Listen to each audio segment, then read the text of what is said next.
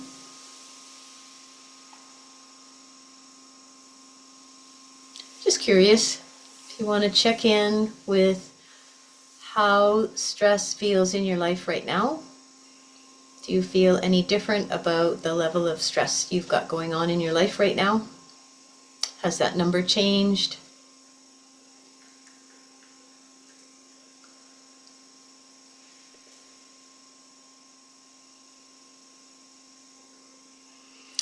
And has the second number changed? Your feeling of confidence that you have adequate tools to handle whatever life tosses your way?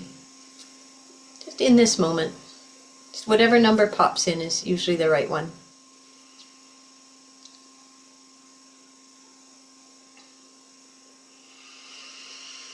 And when you're complete with that, please unmute yourself.